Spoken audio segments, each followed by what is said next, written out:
Okay, just a quick video on multi-size, multi-function, multi-bit, whatever you want to call them, tools. Basically, I was when the COVID hit, I was laid off, or not laid off. The contract I was on, they pulled the pin, unfortunately. But fortunately enough, a friend of mine up north had some work, so we went up there and worked for a while. And just recently he had to have some surgery, so I returned the favour and went back up to work for him just to keep things going. So sort of running two jobs at once, I figured I'll just try and grab some tools that were multi-use, wasn't so much stuff to carry around. And yeah, I'll just review some of the stuff I got. So the first one is the 53mm stubby adjustable spanner. That could have bought another one, to be honest. Yeah, it's really good. Bit of flex on the head, but other than that, just the size of it. You can do lots of different sizes of stuff. You can even do a sort of 25 poly fittings with it. Almost use it as a box spanner, so you can kind of get on a real weird angles and get stuff tight. Just really versatile. Great bit of kit. Obviously, with regards to the stubbiness of it, you know, you're not really going to tighten up much over 22. On the compression side of things, I think sort of an inch or 25 or 28, depending on where you are in the world compression. That's probably going to be a bit dodgy. Who knows? But just for under sink, under basin work, doing flexes up, stuff like that, it's excellent. Great bit of kit. Just can get in kind of anywhere. It's such a different variety, size of nut you can get onto. Very handy. Second one was your standard Knipex. Now, these are kind of the go-to grips, but I started off, I think, with Barcodes when I was an apprentice, and then moved on to the mighty channel locks, which I've probably been using ever since. And I just thought I'd give these a go because all my channel locks are basically pretty much worn out. And yeah, they are good. I can see why everyone uses them. They've got great.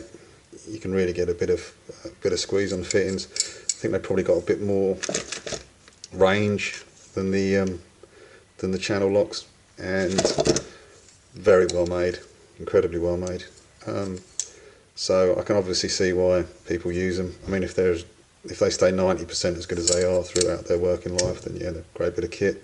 Don't get me wrong, channel locks are very good, but I just thought I'd give it a change. But yeah, they're a nice bit of kit as well. But Knipex very good. Second thing I bought, or third thing I bought, was the Wera multi-bit screwdriver. Again, this is very good, nicely made. Handle's a bit wobbly, but other than that, very good. Sort of you can just put it in your pocket and you're more or less covered for any sort of screwdriver bit you need. Obviously, the other great thing is that they're just your standard quarter shank, so anything that you've got in your cordless stuff you can use, with this. So yeah, this seems real good. I haven't done anything particularly massively tight with this yet, so maybe on the older stuff that's jammed in there it's going to struggle a bit, but nice bit of kit. Cutters, the Ridgids, 1/2 inch to 3/4 AU, important over in Australia. If you live in Oz, make sure that stuff you're ordering online is Australian pipe, because the European pipe sizes are different, and it's easy to get caught out. So this does both sizes. You just slide this back, push up, clicks in, that's your 1/2, slide it back, push it down, that's your 3/4. Done a fair few cuts with this now, and really good. Spring retention seems good. With all these types of cutters, the springs seem to slacken off after a while, and they take a while to cut. But this seems very good. I'm not using flux over here. I'm just pressing everything, so it's not getting particularly cruddy. I haven't done any work where it's been in mud or sand or anything like that. I think if you did, you'd be, you know, it wouldn't be good. You know, it looks like you want to be doing sort of nice, sort of cleanish work with this, but for what I've been doing, it's been excellent. So I'll keep an eye on that. So those were the purchases I did, and this is just one we've been running for about, this actual screwdriver, which is a Wiha. Been running this for about a year now, maybe even longer, and similar sort of thing.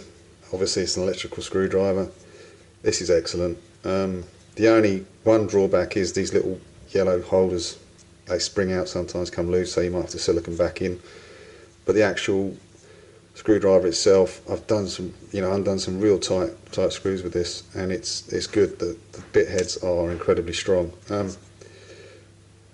Only drawback is the handle's it's a bit hefty, but other than that, a great bit of kit. Can really recommend that. Had no issues with it at all. But there is one thing that is a real shame. I can understand why they've done it, but basically the shank, I believe, isn't quite compatible with quarter, so it's slightly different. Yeah, so it's slightly smaller. You know, you can kind of understand why they did it, but it's a bit of a shame. You'd probably get away with it in that configuration maybe, but the other way round, just a tiny little bit smaller, but a great product. So yeah, if you're kind of travelling light, or you know, if you're doing high level stuff and you've got a nail bag or a tool vest on, you know, this stuff works out really well. Less stuff to lose, and just travelling a bit lighter. Yes, it's all really good kit, particularly the adjustables and the cutters. Very nice. I mean, Ridgid always make great hand tools. So yeah, that's it. Multi-size tools. There you go.